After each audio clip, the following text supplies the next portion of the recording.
Alors nous allons suivre cette journée très intéressante sur les activités en relation avec l'environnement et nous allons inviter le responsable de la présentation du projet écologique de la SHEBA pour nous présenter ses activités. Merci. Merci madame, merci monsieur. Permettez-moi de vous présenter mes remerciements d'être présent parmi vous au cours de cette journée fort intéressante. En fait, ce qu'on va présenter, nous, quelques scientifiques actifs au niveau de cette association, des amis, des fans de la SHEBA, des fans de l'association. On va changer un peu d'air et vous présenter un peu des points forts de l'université au niveau de cette ville pour vous inciter à aimer davantage cette ville et aimer l'association qui ne cesse de faire un effort pour préserver l'environnement et particulièrement la biodiversité au niveau de cette ville. Donc moi-même et quelques mes amis qui vont me succéder après, nous allons vous présenter quelque chose pas trop scientifique, c'est essentiellement vous montrer les points forts de la biodiversité au niveau de la SHEBA. Donc la SHEBA est une ville qui se trouve sur la pointe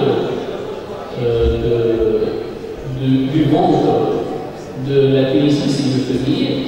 Donc c'est le point où commence le golfe de Cadès et se termine le golfe de Hammamet. Et cette jonction entre une mer à mode vers le nord à mode battu et une mer à mode calme au fond du plateau continental du golfe de Cadès, cette jonction entre ces deux zones donne une certaine particularité à cette ville. Les côtes s'étalent à peu près sur 29 km et donc c'est des côtes très importantes. Moi, au début, je vais vous parler d'une espèce un peu particulière, une espèce menacée et cette espèce nidifie en fait en Tunisie sur très peu de plages. Et parmi ces plages, il y a les plages de la SHEBA. En fait, il y avait 3 ans, j'ai présenté au cours d'une activité de l'association une présentation là pour inciter les gens à trouver une solution à un problème. C'était des dunes bordières sur les plages de la SHEBA qui ont été isolées. Et on cherchait une solution à ça. J'ai posé la question, est-ce que les tortues marines peuvent retrouver leur place sur les terres de la SHEBA? Heureusement, maintenant, on peut répondre pas très loin, c'était la question, et maintenant on a véritablement la réponse. Parce que je vous rappelle que les espèces de tortues marines qui nidifient en Méditerranée et en Tunisie sont au nombre de 3 parmi les 7 qui se trouvent dans le monde. Il y a la tortue verte, la tortue lutte et la kawan. Parmi ces 3, il y a 2 qui nidifient en Méditerranée, une seule qui nidifie en Tunisie, c'est la kawan Kareta. Les plages de nidification en Tunisie ne sont pas nombreuses, en fait. Il y a des plages régulières. Il s'agit des îles Furiates. C'est le site le plus important au large de la ville de Monastir. Et actuellement, on peut dire que la SHEBA représente aussi, les plages de la SHEBA représentent aussi un site de nidification régulier. Donc, c'est ça la réponse à la question qui a été posée depuis 3 ans. Il y a d'autres sites qui ne sont pas réguliers, tels que Mehdia, Ras Dimes, Zarzis, Mfira, Qarna. Là, on a trouvé des traces, mais on n'a pas véritablement vu une régularité. Quelquefois, on signale la présence de quelques nids de cette espèce. Des nids potentiels peuvent se retrouver dans le golfe de Cadès, dans le golfe de Hammamet, de Cadès et dans l'île du Germain. commencer à prospecter, à faire des nouvelles investigations. Pour la Sheba, je reviens donc, les sites de ponte au niveau de cette ville, c'est la plage de Sidi Massaoud, et il y avait un DOA qui a été préparé en 94 et 95, et la plage la plus importante au niveau de la ville, c'est la plage qu'on appelle communément appelée Sir. Et en 2007, on a trouvé 7 nids de la propre marine sur cette plage. Et de temps en temps, on trouve quelques nids déposés là-haut. Mais on peut dire que toutes les plages de la Sheba, les 29 km, représentent des sites potentiels qui peuvent abriter des nids de propre marine. Donc, sur la plus importante plage de la Sheba, la Sir, je ne sais pas si vous savez que cette plage est labellisée par le bleu et on installe chaque année un kiosque qui est servi comme une buvette. Et malheureusement, parfois on fait des actions qui ne sont pas étudiées par l'installation de ces marches en bois ou ces estrades-là. Et en 2011, au niveau de la plage de Sir, on a installé ces estrades-là, ces marches, sur un nid de tortue et malheureusement, le nid a passé une bonne incubation, mais les nouveau-nés ne sont pas arrivés à émerger de ce nid-là. Tout ce que vous voyez comme nouveau-nés ici sont des nouveau-nés qui sont morts. Depuis ce temps-là, il y avait en 2011 aussi la catastrophe de cette élimination des dunes bordières au niveau de ces plages-là qui protégeaient la plage. Malheureusement, après la destruction de ces dunes, on a vu que le sable, l'érosion était très importante et le sable qui était sur la plage, fixé par les dunes, était sur les maisons à côté. Pas de protection des plages et malheureusement, on a vu, comme ce que vous voyez sur les photos en bas, des nouveau-nés qui s'orientent dans le sens contraire, ils vont pas vers la mer et s'orientent vers la route et sont écrasés par des voitures sur la route. Heureusement, après notre action qui a été faite, on a pu trouver la solution et je remercie particulièrement la PAC qui nous a aidé à trouver la solution et on a installé de nouveau par la technique des ganivelles, on a instauré. Maintenant, on peut aller à la plage ici et on peut voir la restauration des dunes bordières et la solution commence à apparaître. L'année dernière, c'était une année particulière au niveau des plages de la Sheba parce qu'on a pu retrouver sur les deux sites, les deux plages, Sir et Sidi Massaoud, on a pu les localiser 10 nids. On a pu localiser aussi la période de ponte qui s'étale particulièrement sur le mois de juillet et peut avoir lieu en juin et août. La taille de ponte, c'est-à-dire le nombre d'œufs au niveau de chaque nid varie entre 51 et 126 avec une moyenne aux alentours de 92. L'émergence a lieu particulièrement en août et septembre. Le taux d'éclosion était de l'ordre de 74%. C'est-à-dire 74%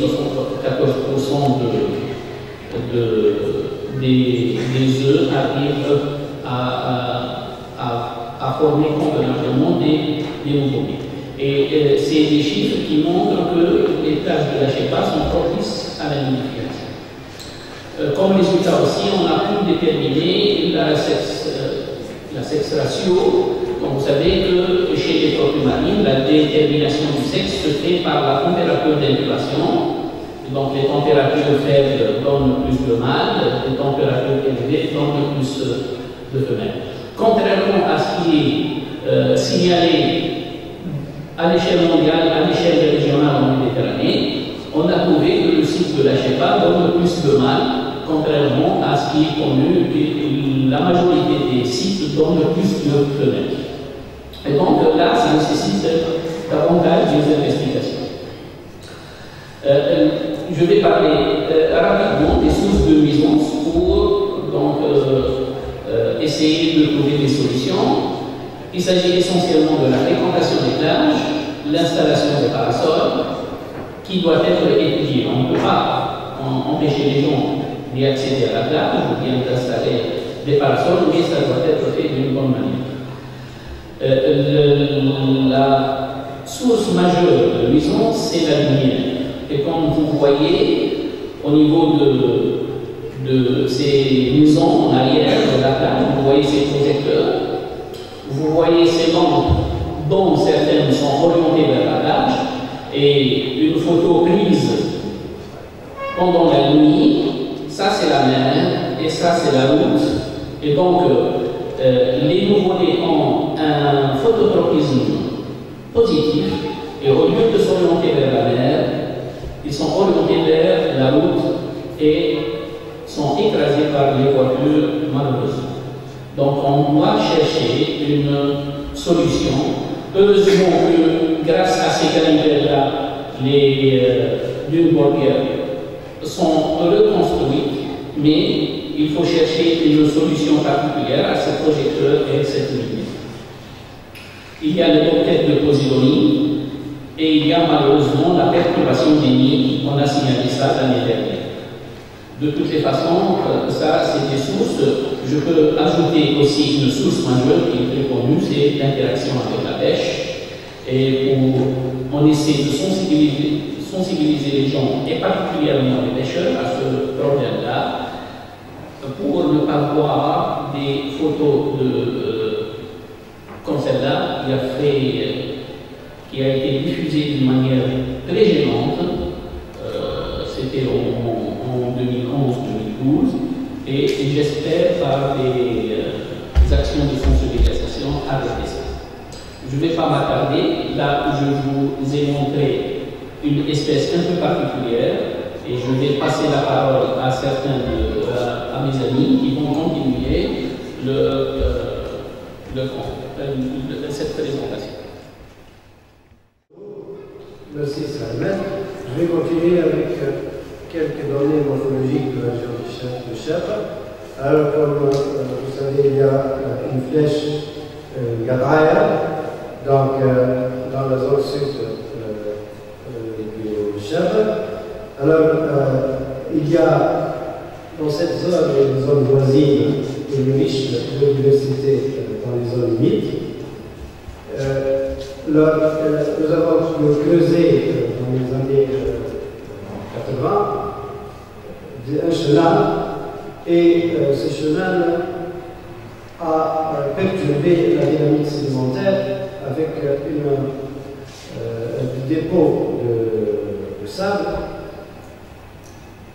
Et cette carte présente l'évolution depuis 1963 jusqu'à 1997. Et les lignes bleues, 97, on remarque que cette creusette chenale a perturbé la dynamique sédimentaire avec une accélération de sédimentation elle a passé de 8,5 mètres par an.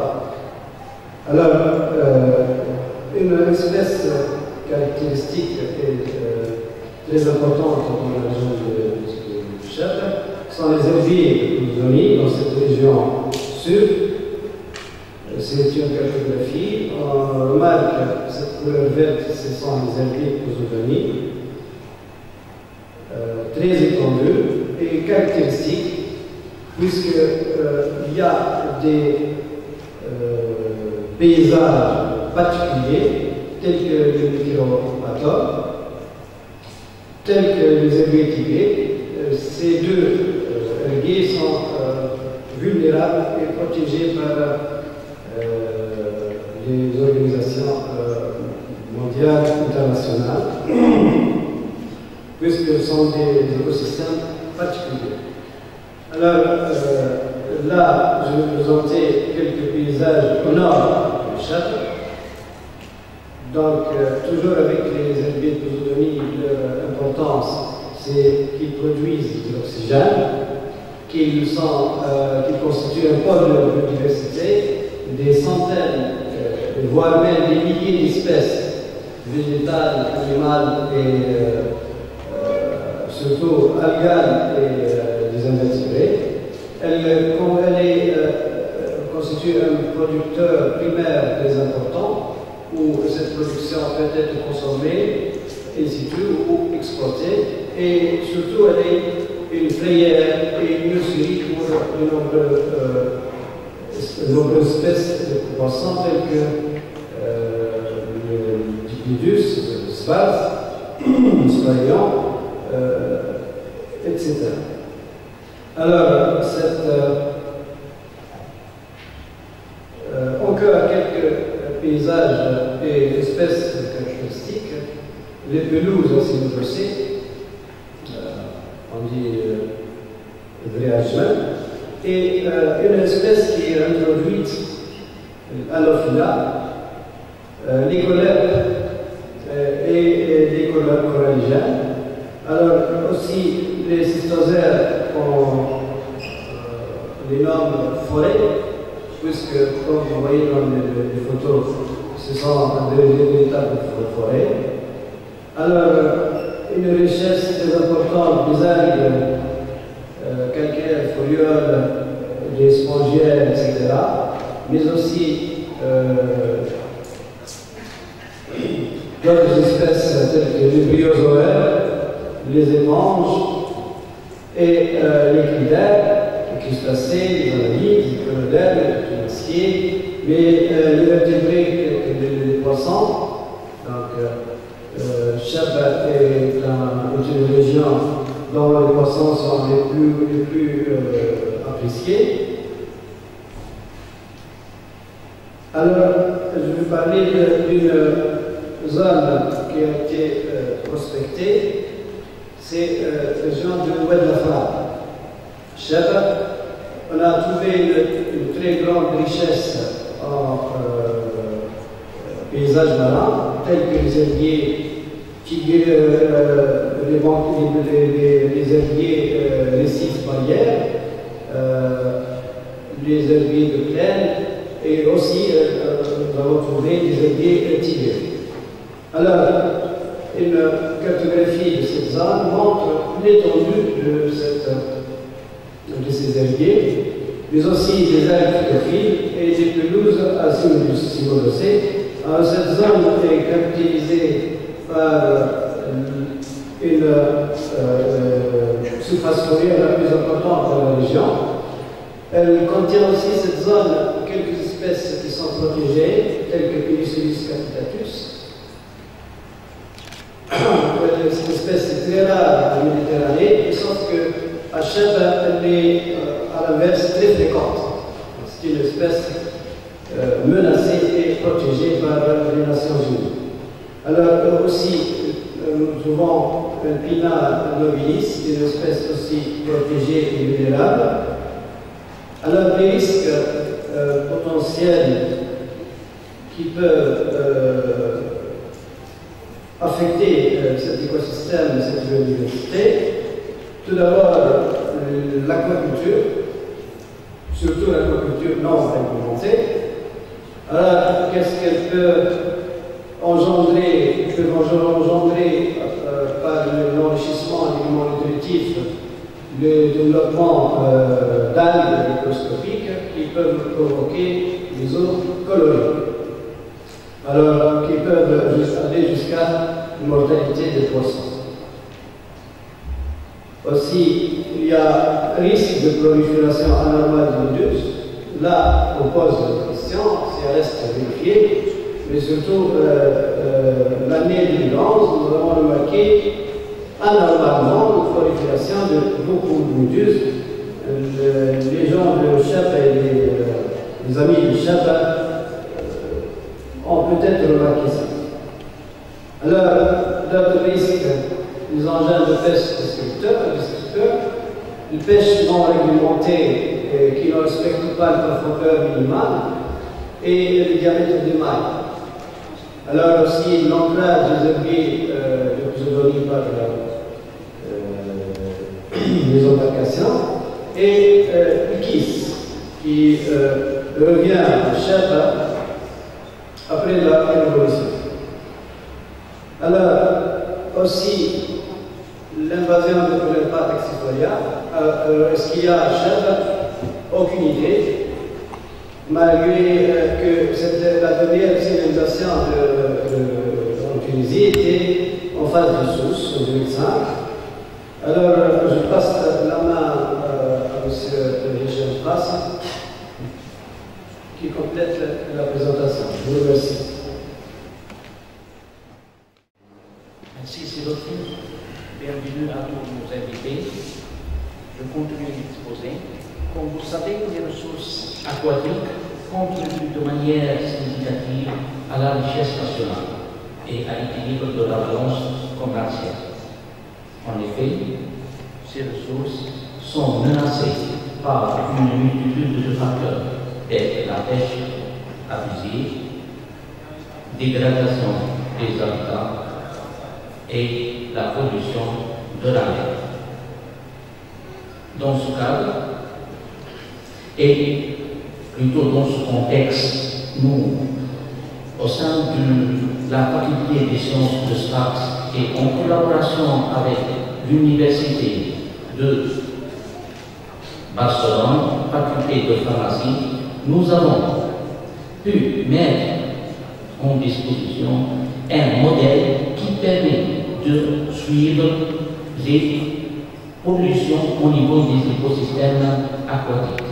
Ce modèle a été vérifié et il a fait l'objet d'une publication en 2013 à Parasitologie. Notre modèle, à quoi il consiste?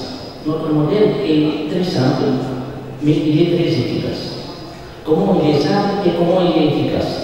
Il est simple parce qu'il suffit d'avoir des salvants et leurs parasites Rhamphidophysion intacts. Oui, les parasites. Vous connaissez les parasites auparavant, on ne donne pas de l'importance réelle à ces petites espèces. Mais ces espèces, ils s'avèrent très utiles. Et je suis apersuadé que tout ce qui existe sur notre planète, c'est à notre service. Oui, à notre service. Ces espèces, ils nous permettent d'avoir une idée sur les bioindicateurs de pollution, marqueurs biologiques et écologiques des conditions de vie de leur corps, indicateurs de l'état des écosystèmes. Mais comment on a pu mettre en place ce modèle?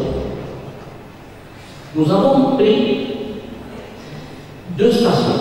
La première station est Sherpa, zone connue comme étant saine, il n'y a pas d'une activité industrielle, et une zone relativement, je dis relativement polluée, la Sfax. Elle est connue par une grande activité industrielle, surtout sur les côtes.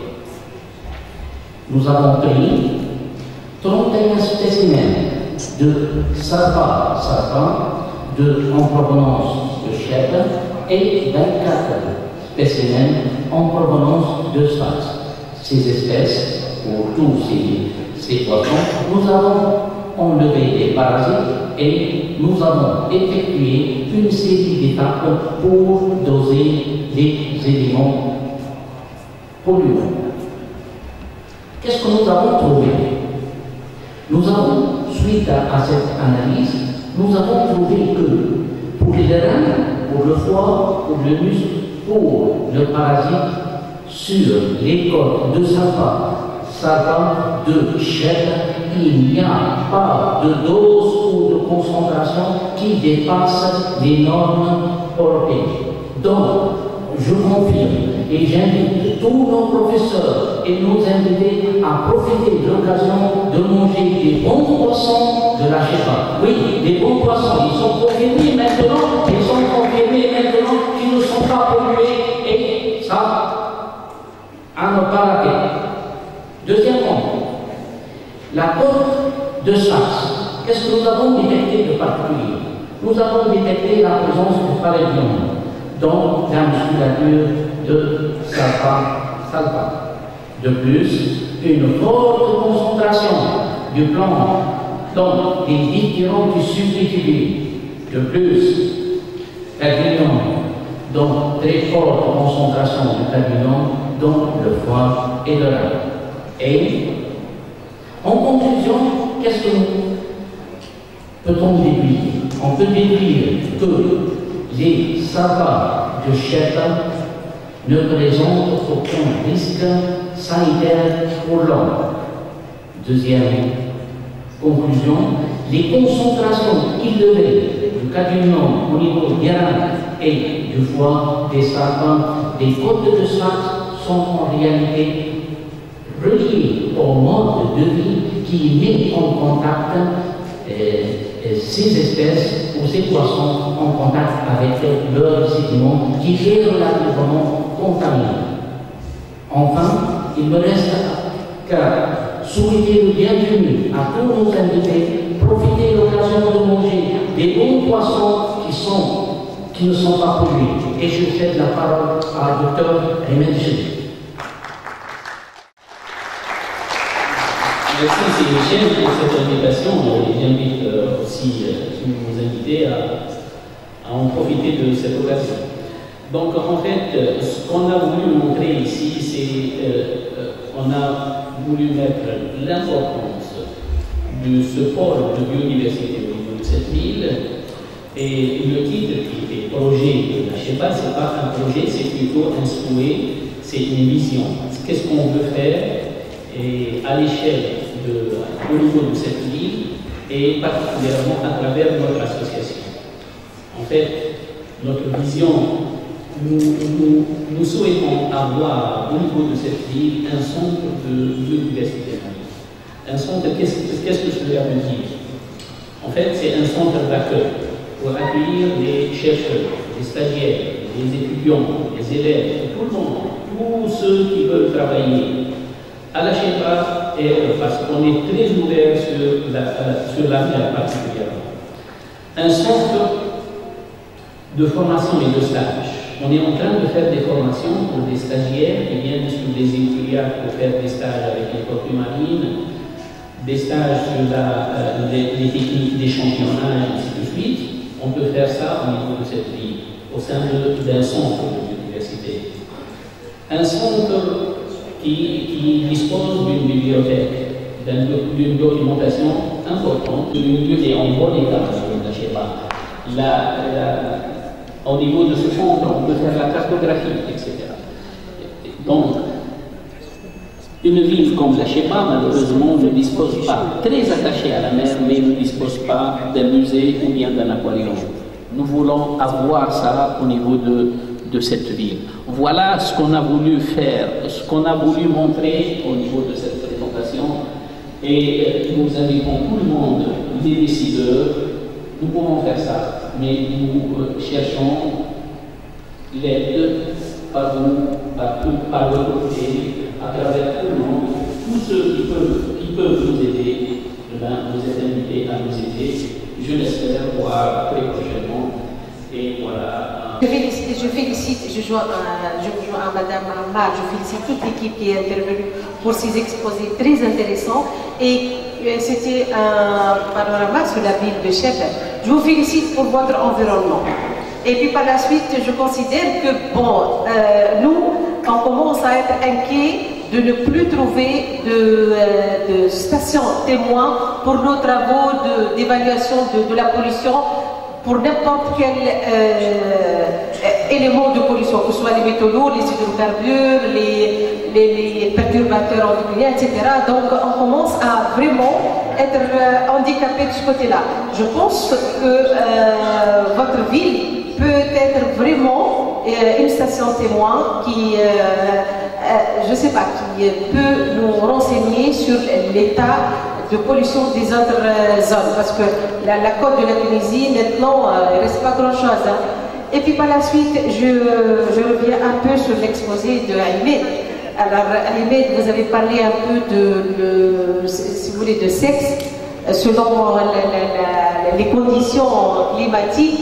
Cette question m'a vraiment interpellée et je pense que vous allez parler plutôt de la température. Bon, je sais que bon, le sexe est déterminé par des hormones, ça c'est sûr, que ce soit chez les vertébrés ou les invertébrés. Je vous pose la question, est-ce que vous avez essayé de doser les androgènes ou bien les oestrogènes chez quelques populations pour des températures, différentes températures? Parce que bon, il y a surtout deux hormones qui déterminent le sexe. Si vous trouvez une différence, bon, c'est justifié. Donc vous pouvez vraiment justifier l'effet de la température. Et je remercie toute l'équipe. Merci Madame la Présidente. Se fait de deux manières, soit un déterminisme génétique, soit un déterminisme environnemental. Et ça, c'est un peu rare. Parmi là où il y a un déterminisme environnemental, c'est particulièrement la température qui détermine la température d'incubation qui détermine le sexe. Et certainement, il y a un enjeu avec les hormones. On a essayé ça, de voir ça, en dosant de l'ostradiol, cette étape et la testostérone. Jusqu'à présent, c'est juste pour déterminer la sexe ratio et non pas le déterminisme comment il se fait. Mais on est en train d'essayer de trouver une solution parce que les doses sont assez faibles, surtout pour la testostérone. Donc, on est en train d'essayer. Je ne sais pas, là où vous allez en Tunisie, vous trouvez que sur les pancartes, que ce sont des poissons de la Cheba, même s'ils ne viennent pas de la Cheba, c'est parce qu'ils sont bien aimés, mais aller jusqu'à dire que ne pas consommer les poissons d'autres régions, c'est peut-être c'est aller trop loin. Il a dit lui-même que même s'il y a des concentrations de métaux lourds, c'est dans les foies et dans les reins, ce qu'on ne mange pas dans les poissons. Donc, j'espère, pour les gens qui viennent d'ailleurs, manger les poissons de Tunisie et il n'y a pas de grand risque pour ça. Merci. Merci. Je voudrais bien savoir, puisque vous êtes spécialiste des tortues marines, et surtout du côté de en face de Corée, c'est ça, les Ulcuria. J'ai voulu savoir le sexe ratio est comment? Et c'est en faveur des mâles ou des femelles là-bas? Paradoxalement, en Tunisie, on a fait des travaux sur les écuriers, on a trouvé que c'est biaisé vers les mâles. Et à la Cheba, l'année dernière, on a aussi étudié ça, mais c'est sur un nombre restreint de nids, et on a trouvé aussi que c'est biaisé vers les mâles. Contrairement à ce qui est signalé dans la majorité des sites à l'échelle régionale, c'est-à-dire en Méditerranée ou bien à l'échelle mondiale, qui est généralement biaisé vers les femelles. De toute façon, on s'est posé la question et on essaie de soumettre ça comme article. Les études de la sexe ratio se font généralement sur des sites majeurs, des sites où il y a un nombre très élevé de nids, et c'est généralement biaisé vers les femelles. Par contre, à l'état juvénile et à l'état adulte, on trouve une sexe ratio qui est équilibrée. Donc la question, est-ce que les sites mineurs, tels que la Cheba, tels que les Écuyas, qui ne sont pas généralement étudiés, est-ce que ce sont eux qui sont en train de faire l'équilibre qu'on trouve au niveau des juvéniles et des ailes? Peut-être c'est une question qui se pose. On va continuer à voir ça à la Cheba, aux Écuyas, et sur d'autres sites si on trouve. On va essayer de répondre à ça.